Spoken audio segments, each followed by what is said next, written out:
내가 해야지 실천이 되는 거라면 끊길 가능성이 높아요. 나를 찾아오는 영어가 돼야 되는 거죠. 구조의 접근법을 바꿔야 되는 거예요. 두 번째 조건은 외국어를 그냥 머리에 넣는 게 아니라 우리가 이걸 깨달아야 되는 거예요. 어떤 분들은 영어 듣기 연습을 하겠다고 영어 자막을 달고 보시는 분들이 계세요. 근데 이렇게 하시면요, 모르는 게 나오면 바로 그냥 영어 자막을 읽게 되고 듣기 연습을 하는데 읽기를 하게 된다는 거예요. 그러면 당연히 성과가 없는 거예요. 그러니까 여기서 그 자막을 빼야 돼요. 그러니까 불편해야 돼요. 보면서 그거 뭐였지? 더 듣게 되고 그 단어가 아니라도 더 적극적으로 듣게 되면서 다른 단어들을 내 걸로 만들게 되는 기회가 옵니다. 그래서 노출이 많은 상태에서 깨달음을 찾아다니는 거예요.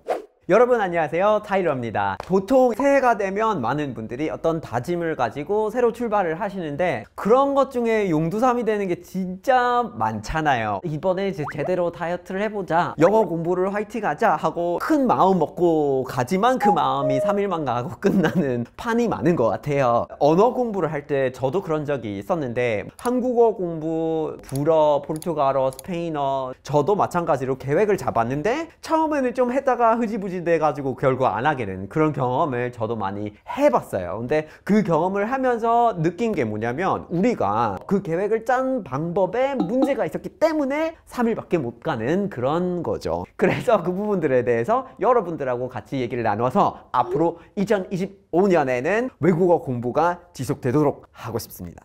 그러면 일단 보통 사람들이 방법을 어떻게 짜고 가는지를 봐야 될 것 같아요. 일단은 목표를 크게 설정을 하고 그 다음에 수단을 찾는 거죠. 그러면 학원 여기 다닐까? 아니면 어플 이거 쓸까? 아니면 그 교과서를 한번 활용해 볼까? 독학이 괜찮을까? 이런 식으로 수단을 선택해서 하고 그거에 좀 맞춰서 가거든요. 뭐 예를 들어서 통화 회화를 일주일에 몇 번, 아니면 하루에 단어 몇 개 하고 이런 식으로 이렇게 가죠. 근데 그렇게 하면요, 기존에 나와 있는 짜여진 틀대로 한다면 그 방법이 나랑 안 맞으면 처음부터 다시 계획을 짜야 되는 거예요. 얼마나 힘들겠어요. 그러니까 그게 첫 번째 가장 큰 단점인 것 같고, 두 번째, 사실 내가 매번 다시 마음을 먹어야 되는 거예요. 학원에 가야 되면 이 시간을 딴 거에 투자하지 않고 가는 시간을 챙겨야 돼요. 매번 마음을 다시 먹고 행동을 실천해야 되는 부담은 나한테 있는 거예요. 그러니까 남이 제공해주는 틀이지만 그 틀을 매번 다시 꺼내오는 부담은 제가 져야 되는 건데, 너무 바쁘고 하는 게 많은데 그거를 매번 챙기기가 어려울 수도 있어요. 그러면 한번 놓쳤잖아요? 그러면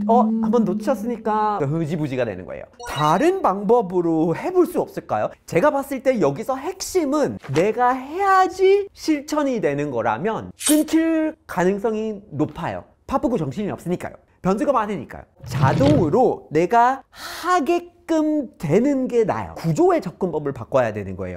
내가 찾아가야 되는 영어 공부보다는 나를 찾아오는 영어가 돼야 되는 거죠. 그렇게 되도록 우리가 계획을 짜야지, 오늘은 좀 힘들어서 못 가겠네 해도 다시 찾아와 주니까 우리가 다시 꺼내올 필요가 없겠죠. 구체적인 예시가 필요할 것 같아요. 언어 설정을 휴대폰에서 바꾸셔야 됩니다. 어플을 깔아서 그걸 눌러서 꺼내오기보다는 핸드폰 자체, 이 자체의 언어 설정을 여러분이 배우려고 하시는 언어에 맞춰서 설정을 바꾸시는 거예요. 영어를 배우려고 하고 있어요? 그러면 영어로 바꾸세요. 포르투갈어예요? 그럼 포르투갈어로 바꾸세요. 중국어예요? 중국어로 바꾸세요. 그러면 핸드폰을 꺼내는 순간마다 그 언어가 나를 찾아오는 거예요. 불편하겠죠? 그런데 그래도 그 기회가 왔고 또 배워야만 하는 구조가 짜여졌으니까 본인이 어떻게 해서든 배우게 되어 있어요. 그래서 어플을 까는 것도 좋지만 레벨업을 진짜 하고 싶으시면 언어 설정을 바꾸셔야 됩니다. 그리고 또 뭐 다른 예시가 있을까요? 우리가 찾아가는 영어 공부보다 우리를 찾아오는 영어 공부. 우리 생활에 있어서 영어를 만날 수밖에 없는 관계들을 구성해 봐야 되는 거예요. 그렇게 하려면 여러분이 어쨌건 그냥 재미를 위해서 도예 수업을 듣고 춤 동아리 나가고 등산 동아리 나가고 하시는 것들 있잖아요. 그런 것들을 한국말로 하지 마시고 그 언어로 하세요. 그런 모임들이 존재합니다. 찾아보시면 있어요. 외국인들이 다니는 러닝클럽들이 있고 외국인들이 등산하는 데가 있고, 그리고 영어만 쓰는 카페들이 있고 그러면 그냥 스벅에 가기보다는 거기로 가는 거죠. 그런 식으로 주변의 관계가 그 언어로 되게끔 우리가 그 공간들이나 그 모임들을 일상생활에 접목을 시켜버리는 거예요. 그러니까 영어를 목적으로 여기에 다닌다라기보다는 그냥 일상의 목적들이 있는데 이 공간들이랑 사람들이 영어로 되어 있으니까 어쩔 수 없이 영어를 하게 돼요. 일상생활의 언어 설정을 바꾸시면 말을 하고 소통을 하는 영어 시간이 나를 훨씬 더 많이 찾아올 거예요. 그래서 전반적으로 우리가 계획을 짰을 때는 뭐 여러 가지 수단이 있으면 좋아요. 큰 목표 있으면 좋아요. 그런데 그거 충분하지 않고 꼭 필요한 거는 영어가 나를 찾아오게 만드는 방법, 그런 거에 집중할 필요가 있고 핵심은 사실 환경 설정이에요.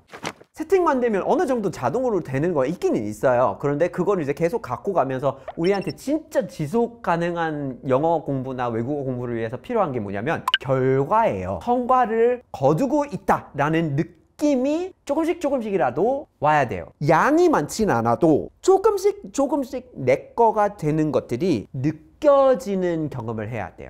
그 방법이 뭘까요? 그 방법은 크게 3가지 조건을 실천하는 겁니다. 첫 번째, 노출이에요. 우리가 배우려고 하는 언어의 그 목적에 대해서 지속적인 노출이 필요해요. 그런데 우리가 아까 얘기했던 영어 혹은 외국어가 우리를 찾아오는 환경 설정을 하면 그거 체크가 됐어요. 신경 쓸 필요가 없어요. 자동으로 되고 있으니까. 그러면 두 번째 조건을 봐야 되겠죠? 두 번째 조건은 외국어를 우리가 그냥 머리에 넣는 게 아니라 우리가 이걸 깨달아야 되는 거예요. 예시를 말씀드리는 게 제일 좋을 것 같아요.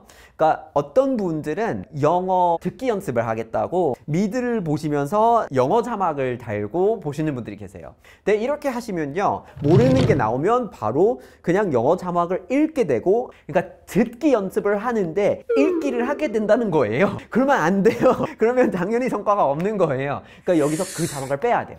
그러니까 불편해야 돼요. 보면서 그거 뭐였지? 더 듣게 되고 그 단어가 아니라도 더 적극적으로 듣게 되면서 다른 단어들을 내 걸로 만들게 되는 기회가 옵니다. 그래서 그런 식으로 접근을 해야 되고, 또 다른 예시를 말씀드리면 책을 보는데 모르는 단어가 나왔어요. 모르는 단어가 나오면 우리가 기존대로 접근했을 때 우리가 영어를 찾아가니까 바로 사전을 꺼내요. 그러면 이게 무슨 단어일까 하고 찾아봐요. 그리고 외우려고 그래요. 근데 그거를 까먹으실 거예요. 무조건. 왜요? 왜냐하면 머리에 집어넣으려고 했지 그걸 깨닫지는 못했으니까요. 그래서 모르는 단어 나오잖아요. 그러면 이게 뭐지? 이거 아닐까? 추측을 해보시고 계속 읽으세요. 제가 추측한 거 아닌 것 같은데 여기서 이미 깨달은 거 있어요. 범위를 조금 좁혔어요. 좁혀가면서 하는데 이거 맞는 것 같은데 하고 그때서야 찾아보시면 나오면서 아니었구나, 맞았구나, 이 뭐구나가 달라붙어서 깨달음이 되는 거고 내 거가 되는 거예요. 그렇게 했을 때 영어가 나를 찾아오는 거예요. 외국어가 나를 찾아오고 우리가 그거를 우리 걸로 만들어낼 수가 있어요. 그게 두 번째 조건이었어요. 그래서 노출이 많은 상태에서 깨달음을 찾아다니는 거예요. 그리고 세 번째 조건은요, 응용이에요. 근데 응용을 할 수 있는 방법이 나는 많이 없다 이렇게 생각하시는 분들이 있어요. 근데 사실은 혼잣말을 하시면 되잖아요. 한국어를 배우면서 혼잣말을 정말 많이 했어요. 실수를 해요? 괜찮아요. 그건 나중에 사람들이랑 얘기를 하면서 고쳐질 거니까. 그래서 일단은 응용이 필요해요. 혼잣말을 하시면 되고, 아니면 요즘에 얼마나 방법이 많아요. 요즘에 또 막 AI가 있고 막 그러잖아요. 예를 들어서 제가 요즘에 불어를 공부하고 있어요. 그래서 연습을 해볼 수 있었으면 좋겠는데 저한테 간단한 질문을 불어로 얘기를 해주시고 한국말 쓰지 말아주세요. 제가 말한 것 중에서 어색하거나 안 맞는 거 있으면 불어로 올바르게 다시 말씀해 주시겠어요? Bien sûr. Commençons. Quel est ton plat français préféré? J'ai pas vraiment un plat préféré. Je suis pas vraiment fan de la cuisine française. Comment trouves-tu la cuisine française en général?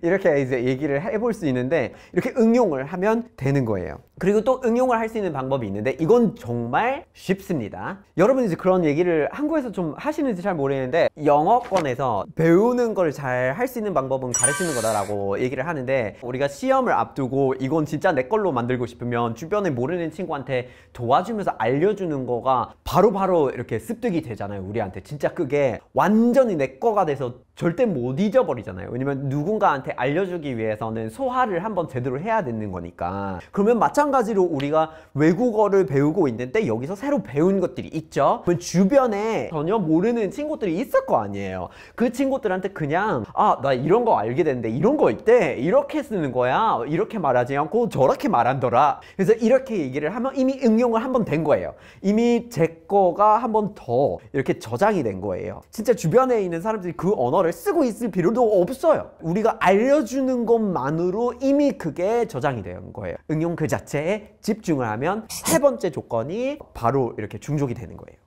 2025년에 여러분이 어떤 언어를 공부하시는지 되게 궁금해요. 저는 올해 포르투갈어를 배우려고 하고 있는데 꾸준히 계속 하고 있어요. 오늘 같이 얘기한 방식으로 2025년 계획을 한번 새로 설정을 해서 해보셨으면 좋겠어요. 언어가 우리를 찾아오게끔 하는 방법에 한번 집중해 보시고 그거 한번 실천해 보시면서 나중에 어땠는지를 꼭 한번 알려주세요. 외국어를 접근할 때 조금 다르게 생각해서 이거를 내 걸로 만든다, 근육을 키워서 몸 자체를 바꾸는 것 같은 개념으로 가면 훨씬 더 그 언어 공부가 지속이 될 거고 성과가 느껴질 거고 그리고 포기할 만한 이유가 하나도 생기지는 않을 거예요. 여러분의 2025년 외국어 공부를 아주 많이 응원하고 있겠습니다. 그럼 다음에 봐요.